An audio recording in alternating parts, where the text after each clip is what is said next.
जय हिंद। देखिए आज हम समझते हैं बेटा जी बहुत बेहतरीन ट्रिक यहाँ पर संयोजकता ज्ञात करने की। आज आपके लिए बहुत महत्वपूर्ण क्लास लेके आया हूँ बेटा। ओके, संयोजकता को ज्ञात करना। बच्चे कहते हैं सर बैलेंस ही को फाइंड ही नहीं कर पाते, बैलेंस ही है क्या, यानी संयोजकता को कैसे समझें। एलिमेंट्स तो याद है पर बैलेंस ही नहीं बता पा रहे। और जब तक याद रखो बेटा, जब तक आप संयोजकता को ज्ञात नहीं कर सकेंगे, संयोजकता आप लोगों को नहीं पता होगी, तब तक आप केमिस्ट्री की रिएक्शंस को करने में आप असफल होंगे। तो यदि आपको केमिस्ट्री की रिएक्शन को बेहतरीन तरीके से करना है तो बेटा सबसे पहले आपको बैलेंस ही समझनी होगी, यानी संयोजकता समझनी होगी। तो आज समझेंगे एकदम आसान भाषा में किसी भी तत्व की संयोजकता को कैसे ज्ञात करें, एकदम आसान तरीका समझेंगे। जैसे यहाँ पर हाइड्रोजन, ऑक्सीजन, नाइट्रोजन, क्लोरीन, इनकी संयोजकता यहाँ पर लिखी हुई है। इस प्रकार की यहाँ पर संयोजकताओं को हम बेटा जी सीक्वेंस से समझते हैं और सिंपल भाषा में समझते हैं कि संयोजकता को कैसे ज्ञात करें। देखिए बेटा, हम बात कर रहे हैं सर संयोजकता की। किसकी बात कर रहे हैं? संयोजकता। संयोजकता यानी कि वैलेंसी। बैलेंस। तो बेटा किसी भी तत्व की संयोजकता कैसे फाइंड करें, सबसे पहले आपको याद रखना है बाबू कि संयोजकता ज्ञात करने के लिए आपको परमाणु क्रमांक का पता होना जरूरी है। परमाणु क्रमांक, तो सर ये परमाणु क्रमांक क्या होता है? यानी कि इसे कहते हैं इंग्लिश में atomic number. Atomic number, atomic number. बेटा परमाणु क्रमांक क्या होता है? परमाणु क्रमांक जो हमारे तत्व दिए होते हैं उनका सीक्वेंस ही परमाणु क्रमांक है।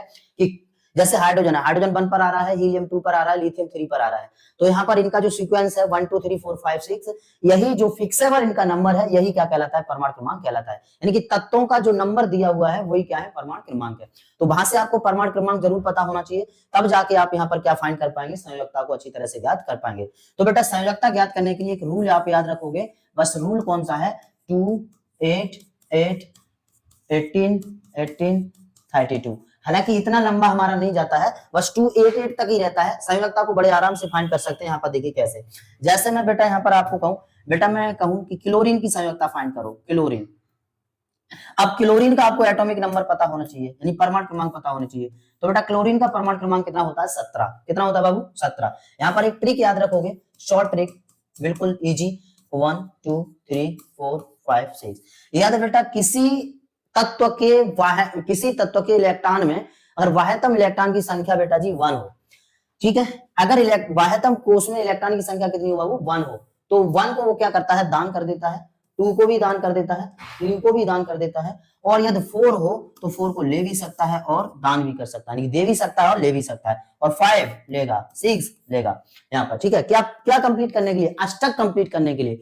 यानी कि वाह्यतम कोष में इलेक्ट्रॉन अष्टक कंप्लीट करने दान करता है। 2 होता है तो दान करता है, 3 होता है तब भी दान करता है, और यदि 4 होता है तो उस केस में बेटा ले भी सकता है, दे भी सकता है। 5 होता है तो लेता है, और 6 होता है तो लेता है।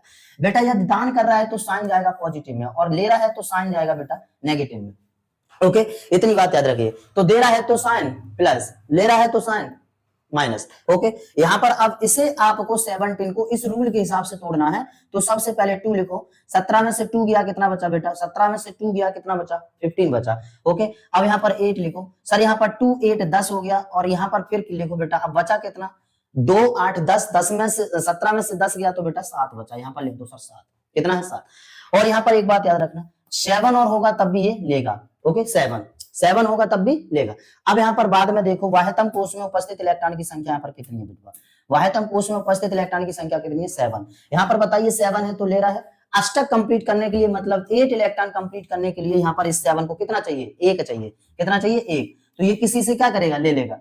कितना ले लेगा? 1। जब ले रहा है तो काय में चला जाएगा? माइनस में। इसलिए बेटा यहाँ पर जो क्लोरीन होती है बाबू, क्लोरीन की वैलेंसी कितनी होती है? -1। क्या इतना समझ में आया? आगे और एक आधा एग्जांपल बता रहा हूँ, ध्यान से समझते रहिए, बस बने रहिए बेटा। यहाँ पर जैसे मैं आपसे कहूँ बेटा जी, जैसे कहूँ Ca, कैल्शियम। कैल्शियम का एटॉमिक नंबर बताओ। सबसे पहली बात, कैल्शियम का एटॉमिक नंबर तो बताओ बेटा। कैल्शियम का एटॉमिक नंबर कितना होता है? 20, यानी कि 20। 20 को बेटा इस रूल से तोड़ो। 2 8 8, 2 8 10 8 18, बचा कितना बेटा? 2। तो यहाँ पर बताइए वाह्यतम कोष में उपस्थित इलेक्ट्रॉन कितना है? 2। यहाँ पर 2 है तो क्या कर देगा? दान कर देगा। 2 है तो क्या कर देगा? दान कर देगा। तो सिंपली आप बता सकते हैं सर 2 इलेक्ट्रॉन इसने दान कर दिया। जब दान किया है 2 तो दिया है तो यह जाएगा साइन प्लस में, यानी कि यहाँ पर कैल्शियम की बैलेंस आ जाएगी प्लस की 2। क्या इतनी सी बात समझ गए? और एक आधा एग्जाम्पल मैं आपको बता रहा हूँ, इस तरह से आपको बताना है। जैसे बेटा जी मैं कहूँ आपको मैग्नीशियम। मैग्नीशियम, मैग्नीशियम का एटॉमिक नंबर कितना होता है बाबू? मैग्नीशियम का एटॉमिक नंबर 12। कितना होता है? 12। इसको 12 को बेटा इस रूल से तोड़ लो। इस रूल से तोड़ो जल्दी। 2 8, 2 8, अब 12 में से यहाँ पर कितना चला गया, 10 चला गया, बचा कितना 2, तो एंड में आ जाएगा बेटा 2, यहाँ पर 2 है। अब हमें देखना है कि कितना बाह्यतम कोष में इलेक्ट्रॉन है, 2 है। तो जब 2 इलेक्ट्रॉन बाह्यतम कोष में है तो 2 इलेक्ट्रॉन का क्या कर देगा, दान। क्या कर देगा, दान। जब दान किया है तो साइन काय में चला जाएगा, प्लस में, इसलिए Mg की वैलेंसी कितनी हो जाएगी, +2। क्या समझ में आया? और यदि समझ में आया तो आप बेटा जी मैं कुछ आपको यहाँ पर तत्व दे रहा हूँ और अपने से भी आप कम से कम 30 तत्वों का वैलेंसी निकालेंगे, ज्ञात करेंगे, फाइंड करेंगे, इसी ट्रिक के माध्यम से आराम से बड़े अच्छे से ज्ञात कर सकते हैं। यहाँ पर मैं दे रहा हूं जैसे आर्गन हो गया, नियॉन हो गया, हाइड्रोजन हो गया, ऑक्सीजन हो गया, और बेटा जी बहुत सारे तत्व हैं। इस तरह से आप इनके आंसर हमें बताएंगे, कमेंट बॉक्स में बताएंगे सर इनकी वैलेंसी कितनी कितनी होगी। ओके, तो जाइए और सॉल्व कीजिए और कमेंट बॉक्स में आंसर को जल्दी से जल्दी बताइए। एक आध और मैं यहाँ पर एलिमेंट्स बता दूं। चलिए फिलहाल मैं आपको नेक्स्ट वीडियो में और अच्छी तरह से लॉन्ग वीडियो लेके आऊंगा, तब बताऊंगा बड़े प्यार से। तो आप यहाँ पर देखेंगे कि संयोजकता को कैसे फाइंड करते हैं। इस वीडियो को एक बार जरूर देखें, एक बार देखने से ही गारंटी लेता हूं कि बेटा आपको 100% समझ में आ जाएगा। तो बस बने रहिए, जुड़े रहिए और चैनल को बेटा सब्सक्राइब कीजिए, वीडियो को लाइक कीजिए और थोड़ा सा बेल आइकन को भी दबाइए और वीडियो को शेयर भी कीजिए। धन्यवाद।